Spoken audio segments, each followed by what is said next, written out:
आज केला आम्ही आमच्या छोट्या बेबीचा नवरात्री स्पेशल सेकंड मंथ बर्थडेचा फोटोशूट। तर तो कसा केला ते तुम्हाला पुढे कळलंच, पण त्या अगोदर ना आज होती चौथी माळ आणि आजचा रंग होता पिवळा। तर मी आणि पिल्लूने दोघांनी पिवळा घालून घेतला आणि त्या अगोदर ना सकाळी मी घटाला माळ केली। आज झेंडूची माळ घातली होती। तर माळ बनवताना ना मी असं वरती एक लूप बनवत असते माळेला, म्हणजे ना माळ घालायला म्हणजे तिथे अडकून द्यायला सोपी जाते, नाहीतर मग ते खूप गुंडाळून गुंडाळून त्याचे ना खूप धागे होतात आणि ते जे वरचं हुक असतं ना ते खूप जड होऊन जातं। तर अशा पद्धतीने मी असं एक लूप बनवत असते आणि त्याच्यातून ना ते बरोबर ते अडकवल्या जाते माळ आणि खूप छान पण होतं आणि सुटसुटीत राहतं। तर अशा पद्धतीने करत असते मी माळ रोजची।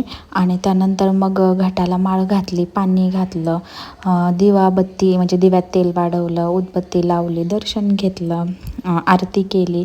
त्यानंतर आज ना मी प्रसादात बनवलं होतं शिरा, कारण मी जे रोज वेगळ्या वेगळ्या प्रसाद ठेवते ना, तर मग शिरा ठेवला नव्हता आत्तापर्यंत, तर मग आज शिरा बनवला होता।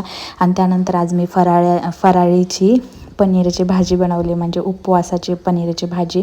तर त्याची डिटेल रेसिपी मी फुल व्लॉगमध्ये ऑलरेडी शेअर केलेली आहे, तर ते तुम्ही तिथे जाऊन नक्की पाहू शकता। त्यानंतर आहो आले होते दांडिया घेऊन, कारण उद्या पिल्लूच्या स्कूलमध्ये दांडिया गरबाचं फंक्शन आहे आणि आज छोट्या बेबीचा फोटोशूट पण होता, तर म्हटलं दोघांनाही कामाला येऊन जाईल।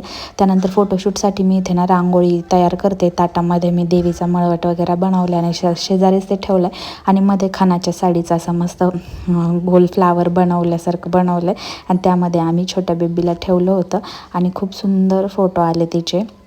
मी पुढे 1-2 फोटो शेअर करेलच, तर खूप सुंदर दिसत होते। तिने थोडी किरकिर केली, पण साहजिकच आहे, लहान लेकरांना हे सगळं नवीन असतं। मग आम्ही नादी लावून लावून तिचे फोटो काढले, म्हणजे खुळखुळा वगैरे वाजवून टाळ्या वाजवून आवाज देऊन तिचे 2-4 फोटो काढून घेतले। आणि तसं पाहिलं गेलं तर यांना काही समजत नसतं, सगळी हौस आपलीच असते। तर असे काहीसे तिचे फोटो आले होते। मला कमेंट करून नक्की सांगा की कसे आले फोटो।